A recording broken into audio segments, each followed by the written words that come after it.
오늘 마가복음 3장 13절로 19절 말씀을 통해서 열두 사도 인물 강의 두 번째 시간 베드로에 대해서 같이 말씀의 은혜를 나누겠습니다.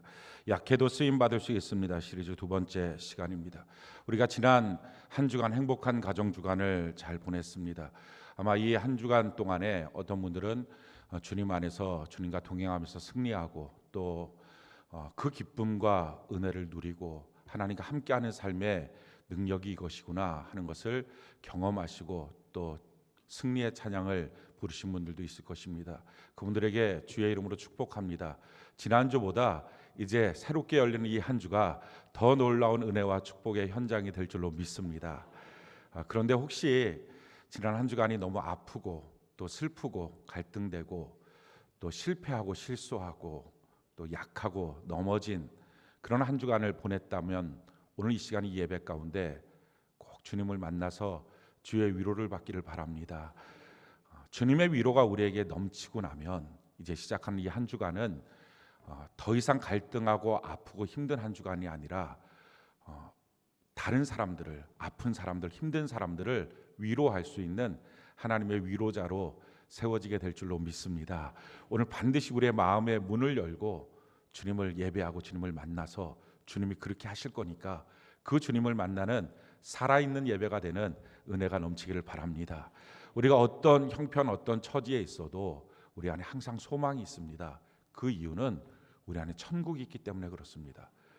아무리 어렵고 힘들어도 또 어느 때는 기쁘고 좋은 날이 있어도 변함없이 우리 안에 있는 것, 이것은 천국을 향한 우리의 소망입니다. 우리가 지금 이 천국을 향해서 걸어가고 있는 것입니다. 성경이 우리에게 이렇게 말합니다. 골로새서 1장 5절에 보면 이 믿음과 사랑은 여러분을 위하여 하늘에 쌓아두신 소망에 근거합니다. 우리가 하나님을 향한 절대적인 믿음이 있습니다. 힘들고 어려워도 하나님을 믿습니다. 또 우리 이웃을 향한 사랑도 있고요, 섬길 수 있는 마음도 있고 능력도 있습니다. 그 이유는 우리가 천국을 향한 소망이 우리 안에 있기 때문이다 하는 것입니다. 우리는 그냥 인생을 시간을 허비하고 방황하는 존재가 아니라 지금 천국을 향하여 걸어가고 있는 존재입니다. 우리 인생은 삼생이죠. 어머니 뱃속에서의 첫 번째 삶, 일생을 보냈습니다. 그리고 지금 살아가고 있는 두 번째 삶, 이생을 보냅니다. 그리고 영원한 천국의 삶, 삼생을 보냅니다. 분명히 나라고 하는 존재예요. 어머니 뱃속에 있을 때의 존재도 바로 나고요, 지금 사는 것도 납니다. 그리고 영원한 천국에서 사는 것도 분명히 납니다. 그런데 우리가 삶의 모습과 그 자세가 좀 다른 것입니다. 어머니 뱃속에서는 탯줄을 의지해서 자궁 안에서 삽니다. 그렇게 살아가다가 어느 날 이 아이가 낳을 때가 되면 탯줄이 끊어지고 자궁 밖으로 밀려나갑니다. 어머니 뱃속의 관점에서 보면 죽는 것입니다.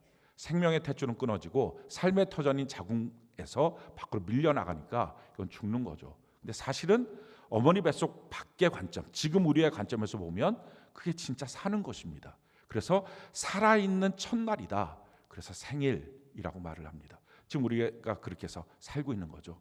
이렇게 살고 있다가 지금 우리가 사는 것은 공기를 마시고 또 물을 마시고 음식을 먹으면서 우리가 살아갑니다. 근데 그렇게 살고 있다가 어느 날 더 이상 코로 호흡을 못하는 날이 옵니다. 그것이 숨이 끊어졌다 이렇게 말하죠. 음식을 먹지 못합니다. 목숨이 숨이 끊어졌다 이렇게 말합니다. 지금 우리의 관점에서 보면 죽는 것입니다. 근데 영원한 천국의 관점에서 보면 그게 진짜 사는 것입니다. 영원한 영생을 누리고 살아가는 것이죠. 그래서 우리가 이렇게 삼생을 살아가는 것입니다.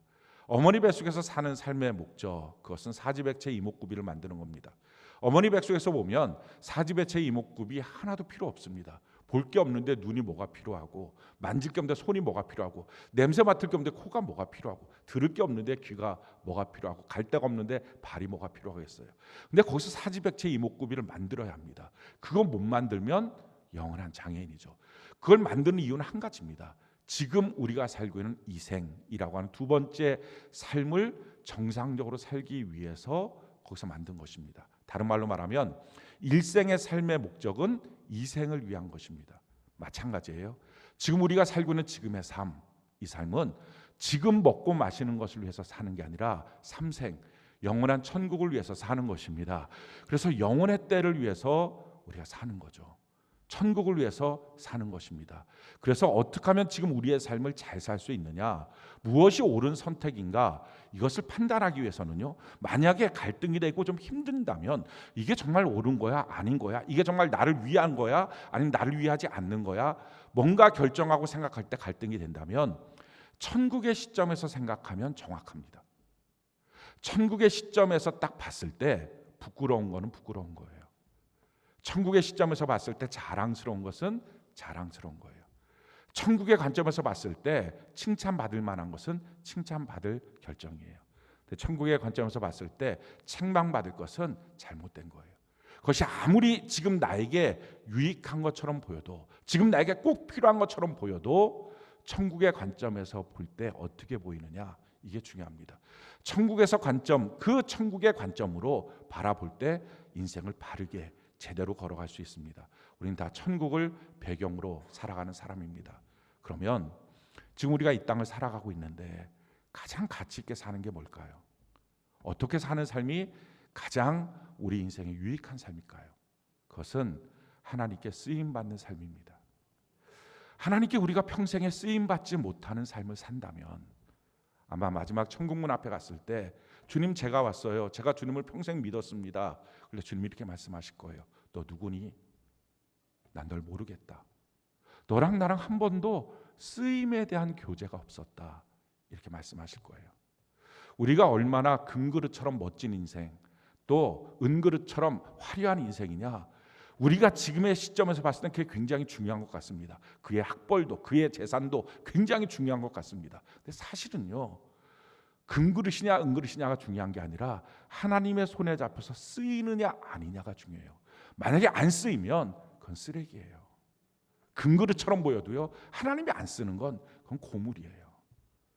하나님이 쓸 수 있는 사람이 되는 것, 성경이 그래서 우리에게 이렇게 말합니다. 디모데후서 2장 20절로 21절 우리 같이 한번 읽어볼까요? 자, 시작. 큰 집에는 금그릇과 은그릇뿐 아니라 나무그릇과 질그릇도 있어 귀하게 쓰는 것도 있고 천하게 쓰는 것도 있나니, 그러므로 누구든지 이런 것에서 자기를 깨끗하게 하면 귀히 쓰는 그릇이 되어 거룩하고 주인의 쓰심에 합당하며 모든 선한 일에 준비함이 되리라. 금그릇이냐 은그릇이냐 이거 중요하지 않다는 것입니다. 하나님의 손에 잡혀 있으면 그게 나무그릇 질그릇처럼 우리의 지금 눈에 보인다 할지라도 그게 다이아몬드 그릇이라는 거예요. 그게 영원한 천국에서 얼마나 위대한 하나님의 상급을 받는 가치 있는 인생이냐, 지금 이렇게 말하고 있는 것입니다.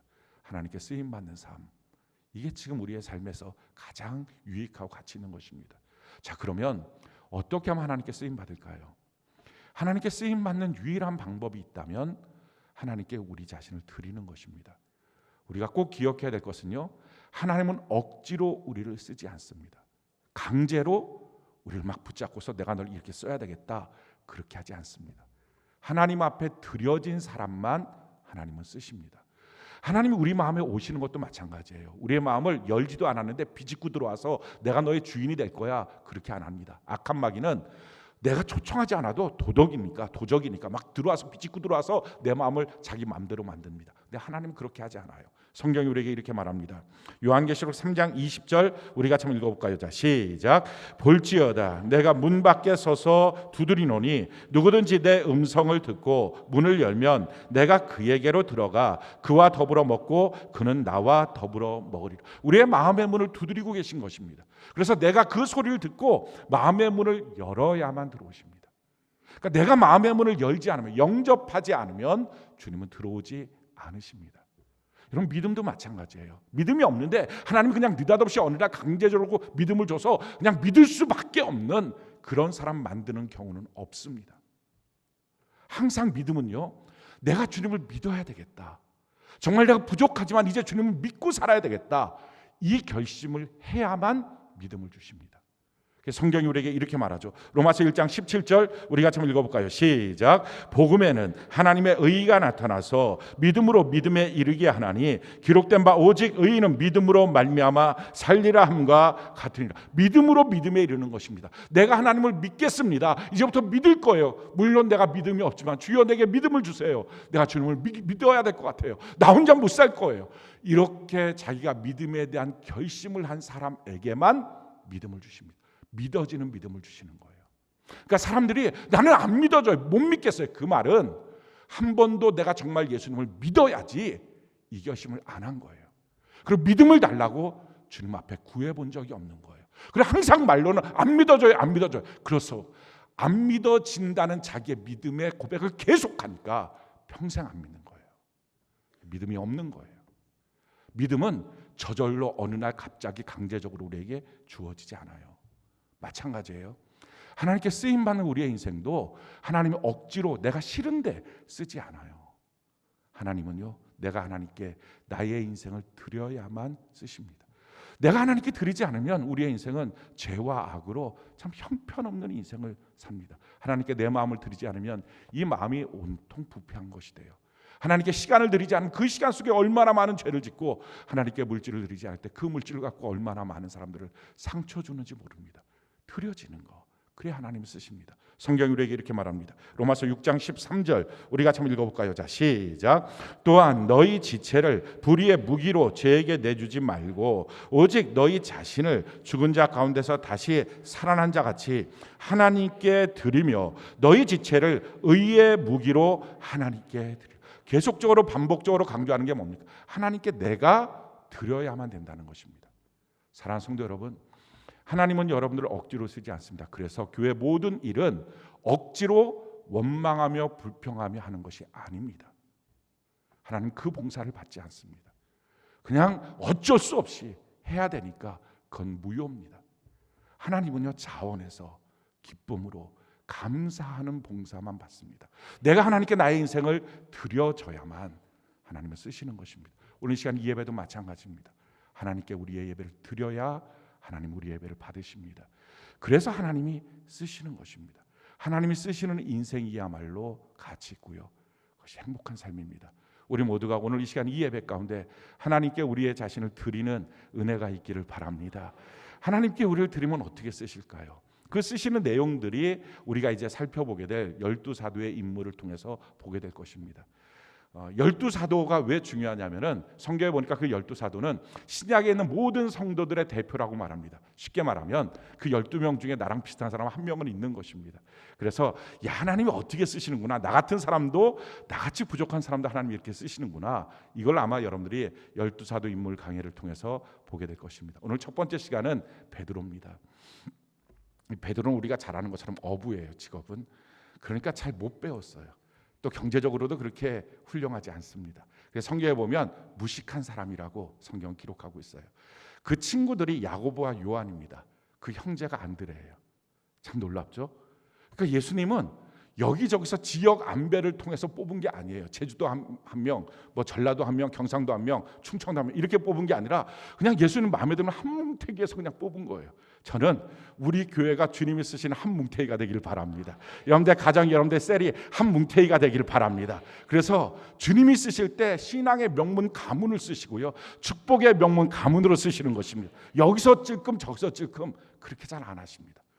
우리 교회가 통째로 우리 모두가 하나님 앞에 쓰임받는 모두가 되기를 바랍니다. 120명이 기도할 때 전체 성령이 임했던 것처럼 오늘 이 시간에도 우리 전체를 주님이 보시고 한꺼번에 사용하시는 이 시대를 쓰시는 은혜가 있기를 예수님 이름으로 축복합니다. 베드로의 부모님은 일찍 돌아가신 것 같아요. 장모님을 모시고 살았어요. 그러니까 결혼했다는 거죠. 그래서 나중에 보면 사도의 사역을 할 때 자기의 결혼했던 아내를 데리고서 다니는 모습들을 볼 수 있습니다. 그 장모님이 열병에 걸렸을 때 예수님이 가서 그를 고쳐줬던 기사도 성경에 기록되고 있습니다. 베드로의 성격은 종잡을 수 없는 성격입니다. 이 사람이 어떻게 될지 모르는 거예요. 쾌활하고요, 그 사람 얼굴만 봐도 그 사람이 뭘 생각하고 있는지 다 나옵니다. 말 막 떠벌리고 다니는 사람이고요, 막 그냥 주저없어요. 그런데도 뭐라고 누가 한마디 하면 폭 낙심해서 막 저쪽 구석에 가 있고, 막 앞에서 설치다가 어느 날 보면 저 끝에 가 있고, 그게 뭐 어떻게 감당이 안 되는 성격, 다혈질 100%의 인생이라고 말할 수 있는 사람입니다. 그 기질을 정확하게 표현하고 있는 내용이 마태복음 14장입니다. 마태복음 14장 25절로 30절 우리 같이 한번 한 목소리 한번 읽어볼까요? 자, 시작. 밤 사경에 예수께서 바다 위로 걸어서 제자들에게 오시니 제자들이 그가 바다 위로 걸어 오심을 보고 놀라 유령이라 하며 무서워하여 소리 지르거늘 예수께서 즉시 이르시되 안심하라 나니 두려워하지 말라. 베드로가 대답하여 이르되 주여 만일 주시거든 나를 명하사 물 위로 오라 하소서 하니 오라 하시니 베드로가 배에서 내려 물 위로 걸어서 예수께로 가되 바람을 보고 무서워 빠져가는지라 소리질러 이르되 주여 나를 구원하소서 하니 예수님께서 제자들을 재촉해서 바다 저편으로 건너가라 보냈습니다. 그러나서 예수님은 산에 가서 기도했어요. 근데 그 밤에 갈릴리 바다가 막 폭풍을 치는 거예요. 베드로가 가장 갈릴리 바다를 닮은 사람이라고 하는 것은 막 아침에 폭풍 쳤다가 저녁 때 너무 고요하고 하루 종일 고요하다가 느닷없이 폭풍 치고 이런 바다가 갈릴리거든요. 베드로가 그런 성격입니다. 그러니까 그럴 때 예수님이 저 제자들을 구해줘야지 하고 가셨어요. 예수님이 하나님이시니까 바다 위를 폭풍 치는 바다 위를 막 걸어가신 거예요. 그러니까 제자들이 봤을 때는 유령이라고 생각이 든 거야. 야 이제 파도가 치는데 큰일 났다. 유령까지 왔으니 우리는 완전히 물귀신한테 죽은 거다. 이 생각을 한 거예요. 근데 예수님이 아니야 걱정하지 마. 나야 예수님이야. 그랬어요. 그 말을 듣고 아마 제자들이 그랬어요. 주님 너무 감사해요. 우리 구원해 주세요. 어서 오세요. 이게 정상적입니다. 근데 베드로는요 한술 앞에 나갔어요. 주여 주님이시면 나를 명하사 바다 위로 나로 걸어가게 해주십시오. 아마 베드로 입장에서는 그 파도가 미웠던 것 같아요. 지금까지 힘들었는데 막 파도 치는 게 정신이 없었대. 이놈의 파도를 내가 발로 한번 밟아버리라 이 마음이 있었던 것 같아요. 나로 발로 밟게 하십시오. 너무 기가 막힌 믿음의 선포입니다. 그때 예수님이 그걸 또 들어주세요. 오라 했어요. 갔어요. 가다가 또 야 나 지금 뭐 하는 거지? 그래서 파도를 보니까 빠져 들어가요. 근데 주님 앞에 또 주여 나를 도와주소. 정신없는 사람이에요. 이 사람은 막 믿음에 고백했다가 느닷없이 또 주여 나를 구원하소서. 더 웃긴 거는요 이 사람 어부잖아요. 헤엄도 못 치는 어부가 어디 있어요. 지금 물에 빠지면 자기가 헤엄치고 나오면 되지. 그거를 지금 예수님 보고 그 목수잖아요. 나 좀 구원해 주소서. 그것뿐이 아니에요. 이 사람은 주님이 내가 누구냐 이렇게 물어봤어요. 그랬더니 주는 그리스도시요 살아계신 하나님의 아들입니다. 우리 예수님 나의 주인이시고요 나의 메시아고요 하나님이십니다. 이 고백을 했어요. 예수님 너무 기뻤어요. 야 너가 이렇게 컸느냐. 야 너 이렇게 한 거는 너에서 나온 게 아니야. 하나님이 너에게 이 마음을 주신 거야. 이 믿음의 고백 위에 내가 교회를 세울 거야. 칭찬을 했어요. 그러고 나서 이제는 때가 됐다. 이 정도 제자들이 컸으니까 내가 이제 말해야지. 그러면서 이제는 내가 십자가에 못 박혀 죽을 거야. 그러자마자 몇 초도 안 지난 거예요. 베드로가 절대 안 됩니다. 예수님 무슨 십자가에 못 박혀 죽습니까? 아닙니다. 내가 맞겠습니다. 예수님 사탄아 뒤로 물러가라. 그러니까 이게 막 칭찬받았다 책망받았다 이런 스타일입니다. 이게 베드로예요. 혹시 여러분들 가운데 이렇게 막 기분이 아침 저녁으로 어찌할 수 없는 막 이렇게 종잡을 수 없는 성격이고 막 나대다가 기죽어 있고 막 이렇게 이게 조울증 걸린 게 아닌가 느낌이 들 만큼 이런 성격이라면 오늘 귀를 쫑긋하고 들으시길 바라요. 하나님께서 여러분들을 쓰실 줄로 믿습니다. 혹시 나는 그런 성격 아닌데 나는 좀 진중한데 하시는 분들도 다혈질의 기질이 10% 정도 없는 사람은 한 명도 없어요. 코미디 보고 웃으면 다혈질입니다. 진짜 우울질은요 코미디를 보면 웁니다.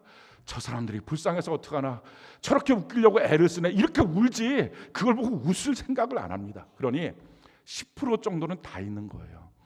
그러니까 하나님이 우리를 어떻게 쓰시는지 우리가 말씀을 통해서 좀 보기를 바랍니다. 놀라운 사실은요 이런 베드로가 이렇게 충동적인 베드로가 완전히 바뀌어졌어요. 이렇게 바뀌어졌어요. 베드로후서 3장 14절 우리가 참 읽어볼까요? 한 목소리 시작. 그러므로 사랑하는 자들아 너희가 이것을 바라보나니 주 앞에서 점도 없고 흠도 없이 평강 가운데서 나타나기를 힘쓰라. 이거 베드로 후서라고 안 쓰여 있으면 베드로가 썼을 거라고 상상도 못합니다. 흠도 티도 너무 많은 게 베드로거든요. 그런데 흠도 없이 티도 없이 점도 없이 하나님 앞에 나타나기를 위해서 애써야 된다. 이런 말을 해요. 또 바뀌었어요. 베드로전서 3장 15절 우리 같이 한번 읽어볼까요? 한 목소리 시작. 너희 마음에 그리스도를 주로 삼아 거룩하게 하시고 너희 속에 있는 소망에 관한 이유를 묻는 자에게는 대답할 것을 항상 준비하되 온유와 두려움으로 하고. 이 사람 평생에 준비 안 하고 인생 살았던 사람입니다. 막무가내로 살았던 사람이에요. 근데 이 사람이 이렇게 말해요. 항상 준비하되. 이렇게 바뀌어졌어요. 성품도 기질도 모습도 바뀌어졌어요. 누가 이렇게 하셨습니까? 예수님이 하셨어요. 사랑하는 성도 여러분, 우리 누구도 다 마찬가지예요. 형편없이 갈대와 같은 그 이름이 시몬이거든요. 갈대 같다는 거예요. 그 동생이 안드레인데요. 안드레라는 이름의 뜻은 남자 같다는 거예요. 그러니까 그 가정이 어떤 분위기인지 알겠죠. 그 형을 보면 갈대 같아요. 왔다 갔다 정신없어요. 동생을 보면 안드레, 남자다워 꿋꿋해요. 그런 형제가 있는 집에서의 이 시몬이거든요. 근데 이 시몬 같은 이 갈대 같은 인생이 주님 손에 맡겨지니까, 주님 앞에 자기 인생을 드려지니까 페트로, 반석처럼 바뀌어진 거예요. 우리 모두가 주님 안에서 변화받게 되는 것입니다. 중요한 것은요, 하나님 앞에 내 자신을 드리는 거예요. 드려진 사람만 주님이 쓰시고요, 자기를 드리지 않는 사람은 안 쓰십니다. 자, 그러면 어떻게 드려질 수 있었을까요? 제일 중요한 첫 번째는요, 주님과의 만남이에요. 주님과 만나야 주님이 그를 붙잡고 주님을 쓰십시오. 그 만났던 첫 번째 관계가 요한복음 1장에 나옵니다. 요한복음 1장에 보면 35절부터 42절까지 우리 같이 한번 한 목소리 한번 읽어볼까요? 자, 시작. 또 이튿날 요한이 자기 제자 중 두 사람과 함께 섰다가 예수께서 거니심을 보고 말하되 보라 하나님의 어린 양이로다. 두 제자가 그의 말을 듣고 예수를 따르거늘 예수께서 돌이켜 그 따르는 것을 보시고 물어 이르시되 무엇을 구하느냐 이르되 랍비여 어디 계시오니까 하니 랍비는 번역하면 선생이라. 예수께서 이르시되 와서 보라. 그러므로 그들이 가서 계신 데를 보고 그날 함께 거하니 때가 10시쯤 되었더라. 요한의 말을 듣고 예수를 따르는 두 사람 중에 하나는 시몬 베드로의 형제 안드레라. 그가 먼저 자기의 형제 시몬을 찾아 말하되 우리가 메시아를 만났다 하고, 메시아는 번역하면 그리스도라. 데리고 예수께로 오니 예수께서 보시고 이르시되 내가 요한의 아들 시몬이니 장차 게바라 하리라 하시니라. 게바는 번역하면 베드로라. 안드레와 또 한 명의 제자, 이름이 나오지 않았는데 신약 학자들은 이 사람이 바로 요한일 것이다, 예수님의 제자 요한일 것이다, 이렇게 말합니다. 그 둘이 원래 침례 요한의 제자였습니다. 근데 어느 날 예수님이 그 지나가는 모습을 보면서 침례 요한이 말합니다. 세상 죄를 짊어지고 가는 하나님의 어린 양이다, 이렇게 말을 해요. 설교가 뭡니까? 설득력 있는 좋은 말을 하는 게 아니라 예수님을 보여주는 거예요. 저는 오늘 이 시간 이 예배 가운데 여러분들이 예수님을 만나길 바랍니다. 그랬더니 그 말을 듣는 순간부터 안드레와 이 요한이 예수님을 따라갑니다. 예수님이 돌아보면서 너희는 왜 나를 지금 따르느냐 그랬을 때 이들이 이렇게 말합니다. 주님, 선생님 어디 계십니까? 이렇게 말해요. 이 어디 계십니까? 라고 하는 말은 나는 선생님과 이제 더 깊은 교제를 하고 싶어요, 이 말이에요. 누구든지 예수님을 제대로 만나면 한 번 만나고 돌아가지 않아요. 예배 일주일에 한 번 드리고 만족해, 난 충분히 예배 드렸어, 그 말을 못해요. 예수님을 만나고 나면요 계속 예배 드리고 싶어요. 계속 주님을 만나고 싶어요. 계속 성경을 읽고 싶어요. 주님 앞에 기도하고 싶어요. 이 마음이 드는 것이 정상이에요. 주님을 더 알아가고 싶어요. 그러다가 마침내 너무 놀라운 예수님, 나의 메시아구나, 나의 구세주구나, 나의 주인이구나, 이걸 깨닫고 난 다음에 가장 가까운 사람부터 그 예수님을 소개하기를 원합니다. 예수님께 데리고 오기를 원해요. 그래서 이 안드레가 베드로를, 자기 형 베드로를 예수님께 데리고 왔어요. 예수님께 데리고 오자마자 예수님이 베드로에 대한 어떤 소개도 받지 않고 이렇게 말씀하세요. 요한의 아들 시몬아, 내가 장차 게바가 되리라. 누구의 아들이다 말해주지도 않았는데 예수님이 아신 거예요. 그 얘기는 그가 누구한테 태어났는지, 어떻게 살아왔는지 주님이 아신다는 거예요. 사랑하는 성도 여러분, 우리가 어떻게 살아왔는지, 우리가 어디서 태어났는지, 지금까지 내 삶은 어떤지, 내 아픔이 뭔지 주님이 아신다는 거예요. 근데 거기서 멈추는 게 아니고요, 주님이 이렇게 말씀하세요. 너가 장차 게바가 될 거야. 베드로가 될 거야. 주님은 그 베드로를 향한 계획이 있었어요. 꿈을 꾸고 있었어요. 난 너가 베드로가 되기를 꿈꾸고 있어. 난 기대하고 있어. 널 향한 계획이 있어. 정말 우리 인생에 가치 있는 만남이라면 나를 알고 나를 믿어주고 나를 향해서 꿈꾸고 계획하시는 분을 만나는 것, 그런 분이 있다는 것, 너무 귀한 일입니다. 한국일보에 2002년도에 그 기고를 했던 글인데 경북대학교 총장으로 있었던 박창석 교수의 기고문입니다. 근데 그분이 경남 산청 출신인데 그 아버지가 소장농이었어요. 아무것도 없는 소장농. 근데 자식에 대한 교육열만큼 너무 큰 거예요. 그래서 어떻게 하든 이 자식만큼은 나같지 않고 정말 공부 잘해서 뭔가 인물되게 만들어야지. 그 마음을 갖고 대구로 유학을 보낸 거예요. 근데 대구 중학교 1학년으로 이제 유학이 간 거예요. 근데 공부하기가 너무 싫었다는 거예요. 그래갖고 68명인데 자기 반이 68명 중에 68등을 했대요. 첫 번째 이제 방학을 해서 성적표를 받아갖고 집으로 가는데 이제 어렸을 때이지만 그래도 생각은 있는 거예요. 소장농인데 돈도 없는데 자기 아버지가 자기를 위해서 다 힘을 써서 이렇게 보냈는데 68명 중에 68등, 이걸 성적표를 도저히 내밀 수가 없더라는 거예요. 그래서 그 펜으로 썼던 이 성적표인데 옛날은 그걸 싹 지우고 1등 이렇게 성적 조작을 한 거예요. 그러고서 자기 아버지는 어차피 보통 학교도 못 나왔는데 뭐 성적표를 대충 알겠어? 이렇게 하고 이제 간 거예요. 아버지한테 딱 보여준 거예요. 어떻게 하더니 1등 이렇게 한 거예요. 그런 다음에 그 날에 막 그 친척들이 다 몰려온 거예요. 어떻게 창석이는 공부 잘하지? 뭐 이렇게 창석이는 어때? 그랬더니 아버지가 두고 봐야지. 1등 했대. 이렇게 한 거예요. 그러고 난 다음에 그 다음 날에 이 박창석이 가서 이제 목욕을 하고 그 강이 흐르고 있었는데 강물가에서 목욕을 하고 집에 왔는데 집이 너무 떠들썩한 거예요. 잔치가 벌어진 거예요. 이게 뭔가 봤더니 유일한 재산이었던 돼지 한 마리를 창석이 1등했다고 잡아갖고 마을 잔치를 한 거예요. 죽고 싶었대요. 그래갖고 강물로 다시 뛰어들어가서 물속에 빠져서 숨 안 쉬고 죽을까? 근데 숨이 쉬어져들어요. 그래갖고 또 못 죽지도 머리 때리고 안 죽더라는 거예요. 그날부터 자기의 인생에 큰 변화가 있었대요. 그러고서 정말 공부해서 경북대 총장이 된 거예요. 그러고 난 다음에 자기 아들이 중학교쯤 되었을 때 그 부모님을 속였다는 게 마음이 너무 안 좋으니까 데리고서 이제 부모님을 찾아뵙고 이걸 말씀을 드려야 돼, 용서를 받아야 되겠다. 근데 아버지하고 어머니가 두 분이 계시는데 아버지한테 말하면 한 대 바로 맞을 것 같아서 어머니한테 말을 했대. 어머니, 뭐 그랬더니 제가 중학교 1학년 때요. 그랬더니 아버지가 옆에 있다가 안다. 말하지 마라. 내 옆에 있는 아들 듣는다. 그렇게 하시더래요. 그분의 글이 그거예요. 고등학교 그 보통 학교도 못 나오신 분의 그 넓은 마음, 그걸 어떻게 내가 측량할 수 있을까? 우리의 실력으로 우리가 성공하는 게 아니에요.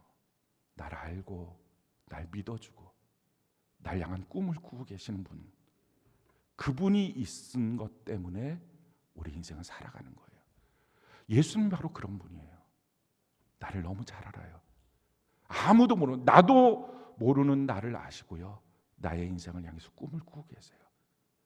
사랑하는 성도 여러분, 여러분들이 정말 예수님을 만나면 그때부터가 변화가 돼요. 저는 여러분들 예수님 만나는 은혜가 있기를 바랍니다. 근데 이걸로는 불충분해요.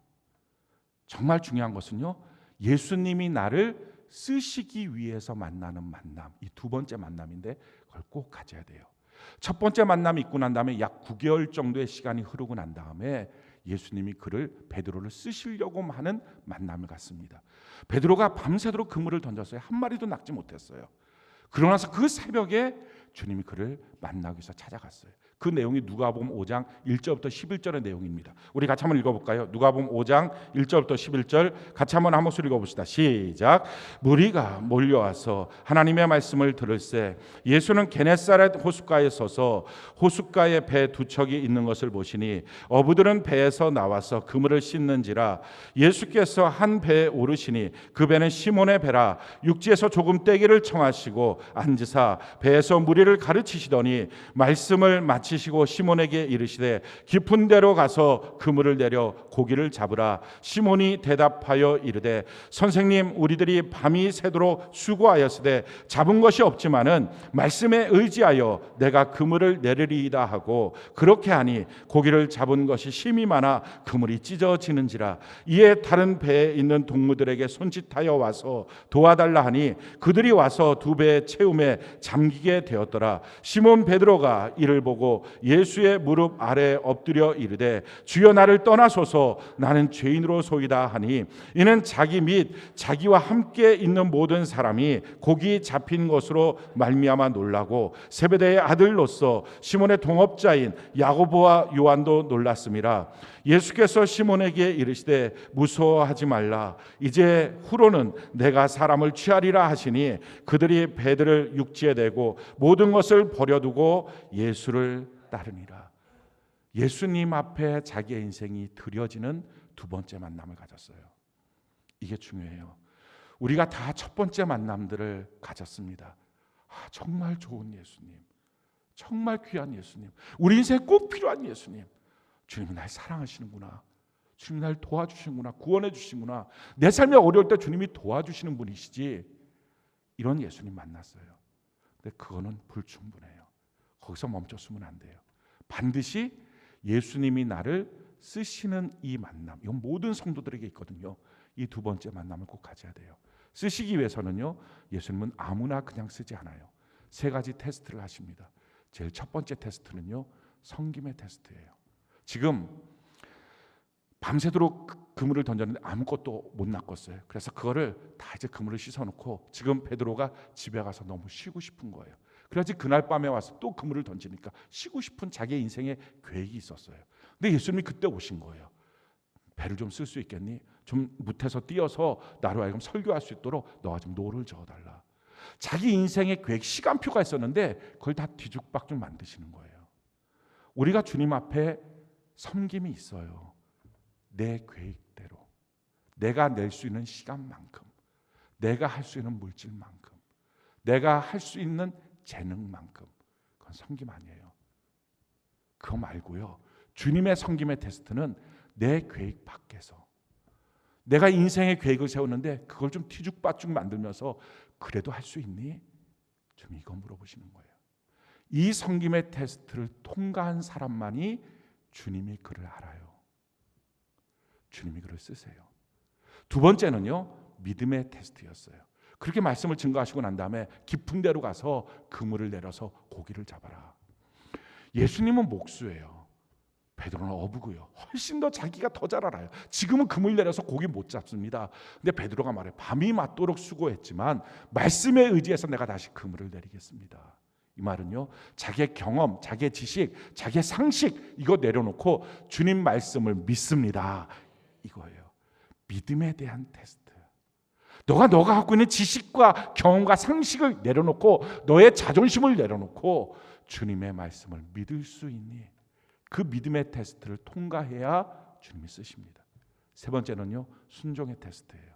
그렇게 말만 하고 안 하면 소용없어요. 그렇게 말하고 정말 그물을 내린 거예요. 그럴 때는 어떻게 됩니까? 그물이 찢어지도록 고기가 올라왔어요. 이 과정 속에 베드로가 바뀌어졌어요. 처음에 베드로가 예수님을 향한 호칭이 이렇습니다. 우리가 누가복음 5장 5절을 같이 한번 볼까요? 누가복음 5장 5절 같이 한 목소리 시작. 시몬이 대답하여 이르되 선생님, 우리들이 밤이 새도록 수고하였으되 잡은 것이 없지만은 말씀에 의지하여 내가 그물을 내리리이다. 뭐라고 말합니까? 선생님, 이렇게 말해요. 사실 이것은요, 자기를 전도했던 안드레에게 배운 것입니다. 안드레가 예수님을 향해서 뭐라고 불렀어요? 요한복음 1장 38절에 보니까요, 예수께서 돌이켜 그 따르는 것을 보시고 물어 이르시되 무엇을 구하느냐 이르되 랍비여 어디 계시오니까 하니, 랍비는 번역하면 선생이라. 그러니까 자기를 전도한 안드레가 예수님을 보는 시각이 선생님이었어요. 야, 멋진 선생, 참 멋있는 걸 가르쳐주는 분, 유익한 분, 이렇게 생각을 했던 거예요. 그래서 전도자만큼 전도받은 사람이 있는 거예요. 내 신앙만큼 그 사람이 있어요. 전도한 사람이 제대로 하나님 만나지 못하면 그 사람도 잘 못 만나요. 그래서 처음에 이 베드로는요, 똑같이 안드레처럼 선생님, 말씀에 의지해서 한번 내가 금을 내리겠습니다 이랬어요. 근데 자기의 경험과 상식을 내려놓고 믿음으로 섬기면서 순종한 결과가 너무 놀라운 결과가 나타났어요. 그 순간부터 바뀌어졌어요. 이분은 정말 나의 모든 것보다 더 뛰어나신 분이구나. 그래서 뭐라고 바뀝니까? 8절, 누가복음 5장 8절 우리 같이 한번 읽어볼까요? 시작. 시몬 베드로가 이를 보고 예수의 무릎 아래 엎드려 이르되 주여 나를 떠나소서. 아멘. 주여. 이게 주님이에요. 우리가 주여 고백하는 것은요, 정말 나의 주인이십니다. 나의 시간의 스케줄 주님 앞에서는 그냥 다 내려놓겠습니다. 내가 갖고 있던 나의 지식과 경험 다 주님 앞에서는 내려놓겠습니다. 내가 갖고 있었던 어떤 삶의 스타일 다 주님 앞에서는 그냥 내려놓겠습니다. 그게 주님이에요. 그게 주인이거든요. 그러니까 주인이 내게 명령하시니까 그때부터는 갈등이 없는 거예요. 시간을 드리는 것도 갈등이 없고요. 물질을 드리는 것, 삶을 드리는 게 갈등이 없고 내 마음을 드리는 게 갈등이 없는 거예요. 그분이 주인이시니까. 그러니까 이 주인이 되셔야 그걸 구원받았습니다. 이렇게 말해요. 로마서 10장 9절에 예수님을 나의 주인으로 내 마음에 믿고 고백하면 구원이 있다 그랬어요. 그분이 정말 주인인 거예요. 그래서 주인이 요청하시면 시간도 물질도 마음도 내 삶도 그분 앞에 대어 드리는 것, 이게 어렵지가 않아요. 갈등되지 않아요. 단지 그의 문제는 하나였어요. 내가 죄인입니다. 난 좀 형편없는 사람이에요. 이런 사람도 주님 앞에 나의 삶을 드릴 수 있나요? 이런 나의 인생도 주님 쓰실 수 있어요. 이렇게 쓰레기 같은 내 삶도 주님 쓰실 수 있어요. 주님 말씀하십니다. 그래, 난 널 쓰기를 원해. 그날부터 자기의 그물도 배도 자기 아내도 내려놓고 주님을 따라갑니다. 이렇게 주님을 따라가는 그의 인생 가운데 주님이 어떻게 그를 변화시킵니까? 그를 변화시켰던 것은요, 약해도 부족해도 주님께 또 나가는 거예요. 이게 베드로였어요. 베드로는 실수가 너무 많았어요. 그런데 실수 많은 그 베드로가 약하고 부족할 때마다 뒤로 움츠러들지 않아요. 또 주님께 나가요. 또 주님께 나가요. 주님, 저는 죄인이에요. 나 같은 사람 쓰시겠어요? 주님, 그래 쓸 거야. 그랬더니 저는 못 써요. 안 돼요. 이렇게 말하지 않고 아멘. 그럼 벌떡 일어나서 쫓아가요. 주님, 물에 빠졌고 주여 나를 도와주소서. 내가 그래도 어부인데 헤엄쳐야지. 이렇게 안 해요. 그냥 바로 도와주소서. 이렇게 말해요. 예수님한테 어느 날 기세등등해서 그 당시에 바리새인들은 한 사람을 향해서 3번 용서하면 최고의 인격자다 이렇게 가르쳤거든요. 그러니까 베드로가 좀 잘난 척하고 싶었고 예수님한테 7번 용서하면 됩니까? 그러면 자기 계산 속에는 야, 너 대단하구나 이 말 들을 줄 알았던 거예요. 근데 예수님께서 7번씩 70번 용서해야 된다. 그러니까 또 기죽어 있어요. 그런데도 불구하고 괜찮아요. 또 주님 쫓아가요. 주님, 절대로 십자가 질 수 없어요. 사탄아 뒤로 물러가라. 예수님 나보고 사탄이라고 했어요. 나 이제 짐 싸고 집에 갈 거야. 그렇게 안 하고 그래도 괜찮아요. 주님, 난 주님이 좋아요 하고 이렇게 막 책망받아도 또 쫓아가요. 사랑하는 성도 여러분, 우리가 약하고 부족하다는 것은 그러니까 정말 주님이 필요하다는 거예요. 어느 누구가 자기의 강점으로 주님을 만나겠어요? 내가 이렇게 강하니까 주님 날 써주세요. 내가 이렇게 잘하고 있으니까 주님 날 써주세요. 그런 사람이 누가 있겠어요? 가끔가다 교회 안에 보면 그런 사람들이 있어요. 내가 이런 거 잘해요. 이런 거 잘해요. 어떻게 이 교회에서 날 좀 쓸 수 있나요? 좀 나를 좀 사용할 수 있나? 이 교회에서 안 쓰면 나 또 다른 데 가고요. 참 골치 아픈 존재예요. 정말 강점이 아니고요, 약점이 있을 때 주님 앞에 또 나가는 사람. 하나님은요, 그 약점을 다 고쳐주셨어요. 새롭게 하셨어요. 우리가 약점이 있어도 지속적으로 주님께 나갈 때 주님이 고쳐주시게 될 줄로 믿습니다. 베드로에게 있어서 가장 중요한 것, 어떻게 그를 하나님이 쓰셨을까? 그것은요, 믿음의 고백이 있었어요. 베드로는요, 충동적이기도 하고 부족한 게 너무 많았던 사람이에요. 그런데 예수님을 향해서 너무 멋진 믿음의 고백을 거침없이 합니다. 물론 그 고백을 하고 그날 저녁에 또 문제가 될 수도 있었어요. 뭐 성경에 있는 것처럼 그날 고백하고 몇 초 만에 또 책망받는 행동을 할 수도 있었어요. 근데 그거 개의치 않았어요. 자기 마음의 주님을 향한 믿음의 고백을 하고 싶으면 그냥 해버렸어요. 너무 놀라운 사실은요, 그렇게 말한 말대로 주님이 그를 만들었어요. 바꿨어요. 베드로가 고백했던 말들이 무엇입니까? 우리 요한복음 6장 68절 우리 같이 한번 읽어볼까요? 한 목소리 시작. 시몬 베드로가 대답하되 주여 영생의 말씀이 주께 있사오니 우리가 누구에게로 가오리까? 베드로가 이 고백을 하면 나 주님 떠날 수 없어요. 그 말대로 주님을 평생 옆에 있는 사람이 돼요. 그 다음에 또 뭐라고 고백하죠? 마태복음 16장 16절 같이 한번 읽어볼까요? 자 시작. 시몬 베드로가 대답하여 이르되 주는 그리스도시요 살아계신 하나님의 아들이십니다. 예수님 나의 주인이고요, 예수님 나의 구세주고요, 예수님은 나의 하나님이십니다. 이 고백을 해요. 정말 이렇게 주님이 그를 만나 주십니다. 그래서요 베드로 전서 2장에 보면 3장 10절에 보면요 말을 조심하라 그랬어요. 그게 베드로의 고백이에요. 불평, 부정한 말, 원망의 말, 안 좋은 말, 욕하는 말, 거짓말 이거 하지 마라. 그가 경험했어요. 자기가 하나님께 말한 대로, 예수님께 말한 대로 주님이 자기의 인생을 만들어 가시는 걸 그는 봤어요. 그리고 마지막에 예수님 앞에 그가 뭐라고 고백합니까? 이렇게 고백해요. 요한복음 21장 15절 우리 같이 한번 읽어볼까요? 한 목소리 시작. 그들이 조반 먹은 후에 예수께서 시몬 베드로에게 이르시되 요한의 아들 시몬아 내가 이 사람들보다 나를 더 사랑하느냐 하시니 이르되 주님 그러하나이다. 내가 주님을 사랑하는 줄 주님께서 아시나이다. 이르시되 내 어린 양을 먹이라 하시고. 지금 이 말의 배경은 이거예요. 베드로가 씻을 수 없는 잘못이 하나 생겼어요. 그것은 어느 날 문득 예수님이 이렇게 말씀하시는 거예요. 야, 너가 오늘 밤에 닭이 울기 전에 나를 3번 부인할 거야. 말도 안 되는 거였어요. 베드로는 너무 주님을 사랑했거든요. 그런 내가 어떻게 주님을 부인해? 말도 안 돼요. 난 주님 죽는 데까지 쫓아갈 거예요. 그게 진심이었어요. 그래서 주님께서 너 시험 들지 않도록 기도해야 돼. 그 말도 건성으로 들었어요. 기도 안 했어요.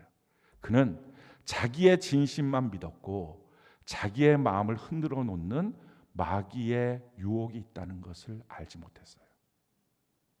마귀는 우리를 흔들어서 형편없이 만들어 놓습니다. 그날 밤에 예수님 잡혀가신 그날 밤에 가장 예수님이 힘들었을 그날 밤에 주님 앞에서 주님을 모른다고 부인하고 저주해요. 주님이 베드로를 향해서 눈이 마주쳤어요. 주님과의 시선이 마주치자마자 너무 가슴이 아프니까 뛰쳐나가서 대제사장의 집에 담벼락에서 펑펑 웁니다. 나 같은 거 무슨 쓸모 있을까? 주님이 나한테 얼마나 귀한 사랑을 주셨는데 나는 이게 뭐지? 가장 주님이 힘들 때, 가장 주님이 고문받고 수많은 사람들로부터 지탄받는 그 시간에 나랑 눈이 마주쳤을 때 나 주님 모른다고 부인했어. 그러다가 3일 만에 주님 부활하신 거예요. 그냥 주님이 돌아가셨어도 그 마음에 죄책감이 그냥 있고 나 같은 거 형편없다고 할 텐데 주님이 3일 만에 부활하셨고 주님이 부활하신 모습을 3번을 봤어요. 너무 확실한 거예요. 그렇게 하고 나니까 자기 안에 있는 이 자격지심이 너무 커진 거예요. 그냥 선생님 정도, 주인 정도만 돼도 따라가기 너무 벅찬 분인데 분명히 이분은 죽었다 살아나신 하나님이거든요. 하나님 밑에서 내가 어떻게 쫓아가? 내가 어떻게 제자고 사도야? 난 그런 자격 없어. 그래서 제자들에게, 동료들에게 말해요. 나 이제 고기 잡으러 갈 거야. 그게 나한테 딱 맞아. 그게 내 모습이야. 3년 반 전에 예수님 나를 불러주셨는데 무슨 말인지도 모르고 사람 낚는 어부 만들다고 하셨을 때 나 그냥 주님 좋아서 쫓아왔어. 그 삶이 너무 행복하고 너무 좋았어. 근데 이제는 알아. 내가 감당할 수 없는 분이야. 난 너무 형편없는 사람이야. 나 같은 사람한테 꼭 맞는 거는 고기나 잡는 거야. 그리고 나서 바다로 갑니다. 그때 제자들이 6명이 너만 그래? 나도 똑같아. 이러고 같이 쫓아가요 또. 그래갖고 그 사람들이 다 모여갖고 갈릴리 바다로 갔어요. 근데 그 배신의 그 밤에, 그 슬픔의 그 밤에, 자기가 인생 뭔지 모르는 그 허무한 그 밤에, 이제 꿈도 없어진 그 밤에 고기마저 안 잡혀요. 한 마리도 못 잡았어요. 근데 그 새벽에 예수님 거기로 오셨어요. 그리고 고기하고 떡을 구워 놓으시고 그 제자들을 부르면서 말씀하십니다. 고기 잡았니? 하나도 못 잡았어요. 배 오른편에다가 그물을 내려봐라. 어마어마하게 고기가 잡히는 거예요. 그 순간에 요한이 보면서 예수님이시다 그렇게 말해요. 그 말을 듣자마자 그냥 자동으로 그냥 반사가 일어난 거예요. 베드로가요 바다 위로 뛰어들어요. 베드로는 특기가 바다 위로 뛰어드는 거예요. 뛰어들어서 막 헤엄쳐서 가요. 근데 갔는데 주님 볼 낯이 없잖아요. 할 말이 없잖아요. 그래서 나온 단어가 뻘쭘이에요. 그냥 서갖고 어떻게 할지 모르는 거예요. 그러다가 성경에 보니까요, 뒤돌아서서 그물을 이제 끌어올려 갖고 고기를 샜대요. 그 성경에 고기 센 게 그게 베드로예요. 그래갖고 153마리입니다. 이게 성경에 기록되어 있는 거예요. 이게 지금 뭐 하는 짓이에요? 거기서 그물 세고 있어요. 이게 고기 세고 있는 거예요. 그러다가 주님이 그 제자들을 모아놨어요. 바다 바람 그 물에 다 있는 그 제자들한테 떡하고 고기를 하나씩 줘요. 자기를 배신하고 떠난 그 제자들에게 그걸 줘요. 가장 마음이 힘들었을 베드로에게 주님이 이렇게 물어보십니다. 여기 있는 사람들보다 나를 더 사랑하니? 평상시에 베드로 같으면 내가 주님 사랑합니다 이렇게 말했을 거예요. 근데 그렇게 말을 안 해요. 내가 주님 사랑하는 거 주님 아십니다. 이 말의 의미는 뭐예요? 주님 사랑합니다 이 말 할 수 있는 자기의 낯이 아닌 거예요. 이미 며칠 전에 했던 주님, 그 눈앞에서 했던 주님을 부인했던 자기의 기억이 있거든요. 나는 그런 자격도 없어요. 그런데 그래서 나 주님 사랑하지 않아요 그 말도 못 하겠는 거예요. 그냥 베드로는 베드로였어요. 3년 반 전에 베드로, 그 충동적으로 살았던 그 베드로, 3년 반 동안 주님 앞에 훈련받고 변화받았다고 생각했는데 똑같은 베드로예요. 제가 자기를 알아요. 그런데 한 가지는 다 바뀐 거예요. 진짜 이것만큼 바뀐 거예요. 주님 없으면 난 못 살 것 같아요.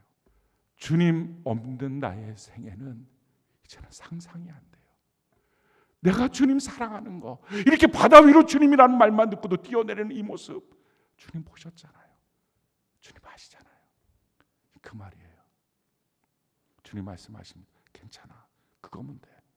우리가요, 예수 믿고서 큐티하고 예배드리고 봉사하고 그래서 어느 날 보면 자기가 많이 바뀐 것 같아요.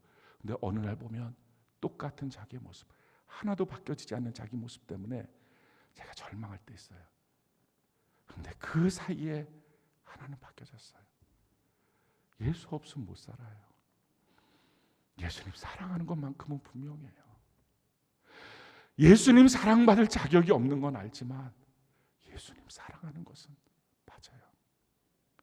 주님 없이는 이제 못 살 것 같아요. 주님과 관계없는 나의 생애는 상상할 수도 없어요. 내가 주님 사랑하는 거 주님 아십니다. 그 고백이에요. 그럴 때 주님 말씀하십니다. 그거면 됐어. 너의 모든 부족한 거 성령으로 채워서 이제부터 내가 너를 사용할 거야. 할렐루야. 사랑하는 성도 여러분, 우리 주님이 원하시는 우리의 재능도 아니에요. 뛰어난 어떤 실력, 능력, 돈도 아니에요. 우리 주님이 우리에게 원하시는 것, 뭐 대단한 것, 지위도 아니에요. 우리 주님이 우리에게 원하시는 것, 나 주님 그냥 사랑한다고. 내가 주님 사랑한다고. 사랑받을 자격 없는 거 너무 알지만 주님 없이는 못 살겠다고. 그래서 나의 생에 주님 앞에 그냥 드려져도 좋겠냐고, 받으시겠냐고. 이 마음만 있으면 충분해요. 주님이 그 사람을 쓰시고요, 주님이 그 사람을 찾아오시고요, 그 사람을 위대하게 하십니다. 우리 잠깐 한 3분 정도 되는 만화 오래간만에 한번 같이 볼까요? 우리 만화 한번 틀어주시기 바래요.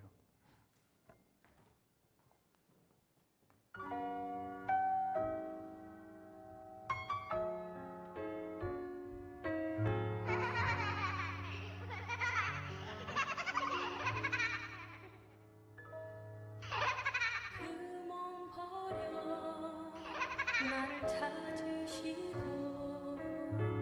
그 몸 죽여 나를 살리셨네. 그 피 흘려 나를 적시셨고 그 살 찢어 나를 먹이셨네.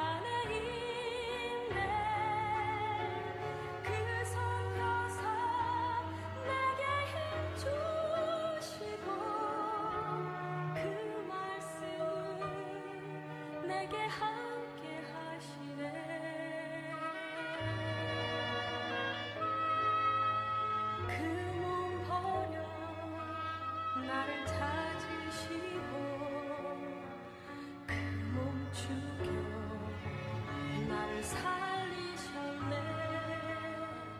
그 피 흘려 나를 적시셨고 그 살찌죠 나를 먹이셨네.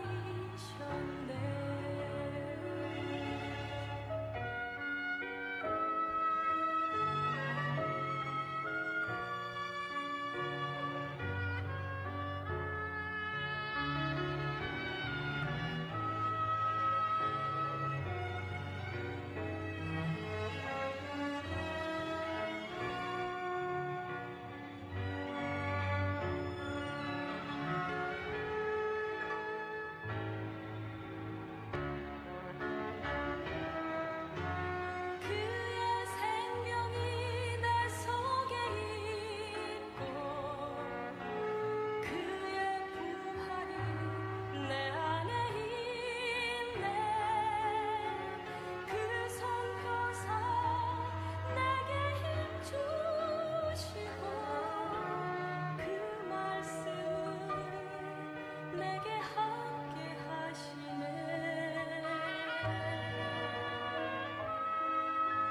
그 몸 버려 나를 찾으시고 그 몸 죽여 나를 살리셨네. 그 피 흘려 나를 적시셨고 그 살찌죠